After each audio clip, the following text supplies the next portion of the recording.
చెక్కలు ఎప్పుడులాగా కాకోకుండా ఇలాగ పొడి బియ్యం పిండితో చేయండి, చాలా బాగుంటాయి క్రిస్పీగా. దానికోసం ముందుగా కరివేపాకుని చిన్నగా కట్ చేసుకుని 2 గంటల పాటు పచ్చిశనగపప్పుని నానబెట్టుకోండి. ఇప్పుడు 10 పచ్చిమిరపకాయలు తీసుకుని మిక్సీ పట్టుకోండి, పేస్ట్లా పట్టాలి. ఈ చెక్కల్లో కారం వేయరండి, పచ్చిమిరపకాయల పేస్ట్ రసం తీసి పోయాలి. మిక్సీ పట్టుకున్న పేస్ట్ని పక్కన పెట్టుకొని మందపాటి గిన్నె తీసుకుని అందులో కప్పుతో 5 కప్పులు వాటర్ కొలుచుకొని మరిగించుకోవాలి. ఇలా మరిగించుకోవడం వల్ల పొడి బియ్యం పిండి వేయగానే మనకి బియ్యం పిండి మృదువుగా అవుతుంది. అప్పుడు చెక్కలు చాలా బాగుంటాయి. ఏ కప్పుతోనైనా 5 కప్పులు వాటర్ తీసుకుని ముందుగా నానబెట్టుకున్న పచ్చిశనగపప్పుని వేసుకోండి ఇందులో. అలాగే ఇందులో సన్నగా కట్ చేసుకున్న కరివేపాకు, కొంచెం జీలకర్ర వేసుకుని వేడి నీళ్ళలో వేసేసుకోవాలి. ఇవి కూడా ఇప్పుడు మనం మిక్సీ పట్టుకున్న పచ్చిమిరపకాయల పేస్ట్ని వడపోసుకోవాలి. పచ్చిమిరపకాయల పేస్ట్ వడపోసుకోవడం ఏంటి అనుకుంటున్నారా? చిన్నపిల్లలు తినేటప్పుడు పంటికి తగలకోకుండా ఉంటాయి కాబట్టి మనం పచ్చిమిరపకాయల రసాన్ని తీసుకుని పోసుకోవాలి. మనం ఇందులో కారము అలాంటివి ఏమీ వేయమండి, ఈ పచ్చిమిరపకాయల రసాన్నే పోసుకోవాలి. ఇప్పుడు ఈ రసాన్ని కూడా ఈ వాటర్లో పోసేసుకుందాము.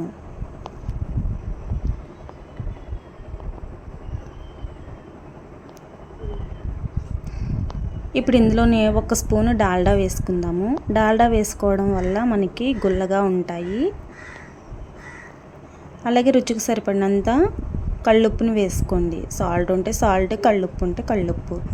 కళ్ళుప్పు అయితే టేస్ట్ బాగుంటుంది.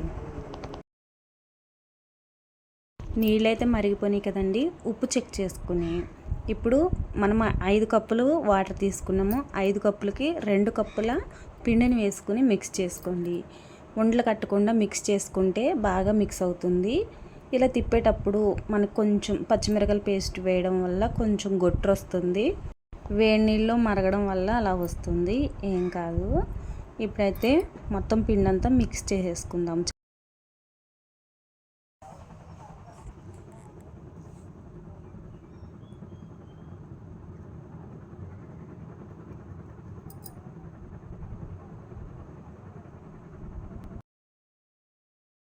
ఇప్పుడు పిండిని బేషనీలో తీసుకుని చేతికి ఆయిల్ కానీ లేదు తడి కానీ అప్లై చేసుకుని చపాతీ ముద్దలాగా గోరువెచ్చగా ఉన్నప్పుడే మిక్స్ చేసుకోవాలి. ఎక్కడ ఉండలు లేకుండా మృదువుగా మిక్స్ చేసుకోవాలి.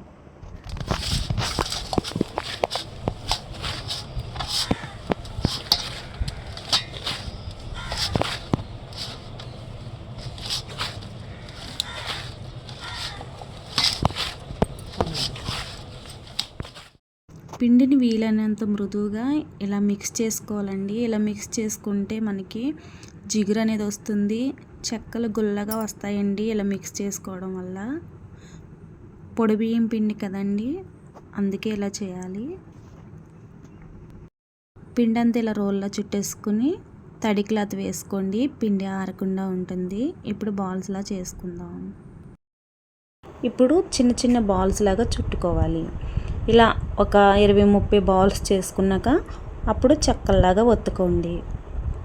చూపించిన సైజులో మీకు ఏ సైజు కావాలంటే చిన్నగా కావాలంటే చిన్నగా, పెద్దగా కావాలంటే పెద్దగా, మీకు ఏ సైజు కావాలంటే ఆ సైజులో ఇలా బాల్స్ లాగా చుట్టుకోండి.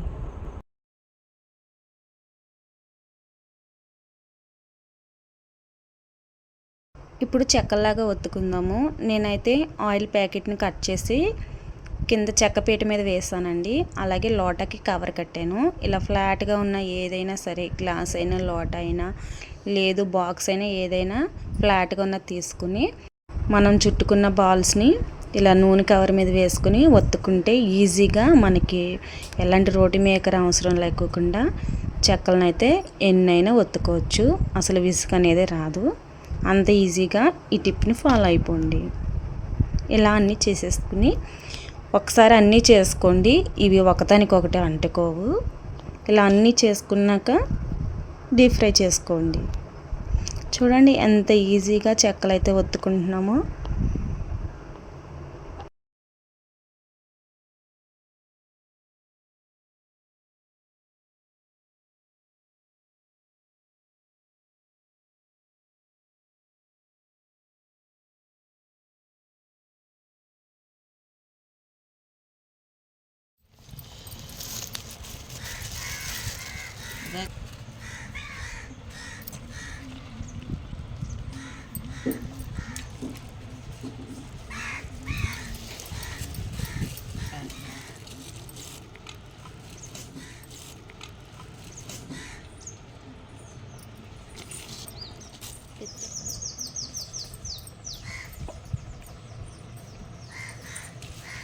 ఇలా అన్నీ చేసేసుకున్నాం కదండి. ఇప్పుడు డీప్ ఫ్రైకి సరిపడిగా ఆయిల్ హీట్ చేసుకుందాము.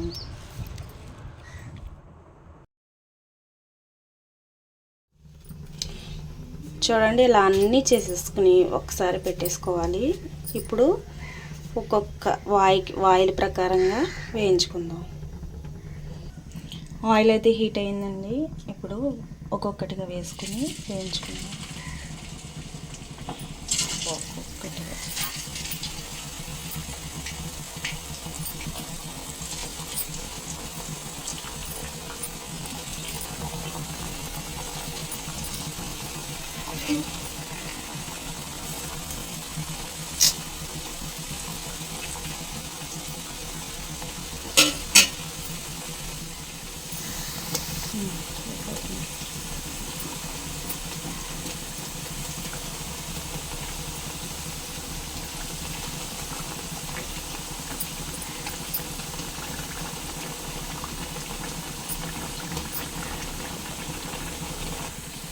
చూడండి, ఒక పక్క వేగక ఇంకో పక్క టర్న్ చేసుకుందాము. ఇవి కారం వేయలేదు కదా, మిరగాయలు పేస్ట్ వేసుకున్నాం, కారం వేయలేదు కాబట్టి ఇవి వైట్ కలర్లోనే ఉంటాయి.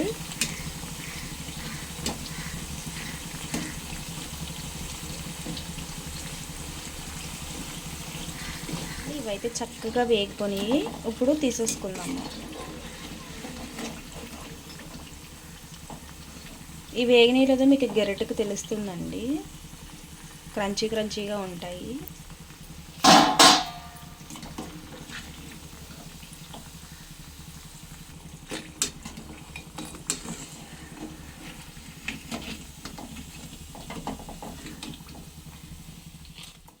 ఈ చెక్కలు వండిన రోజునే కాకుండా తెల్లారి తింటే చాలా గుల్లగా క్రిస్పీగా ఉంటాయండి.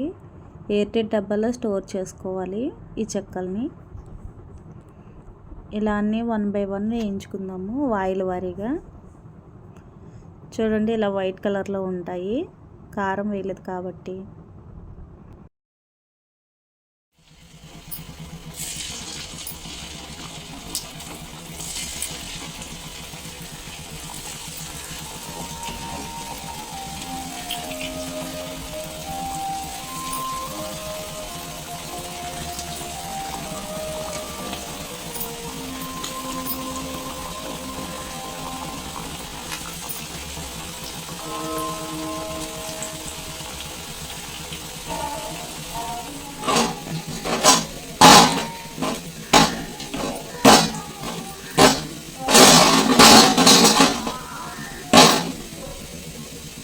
కాలుతున్నాయండి, ఇలా వేగాలి.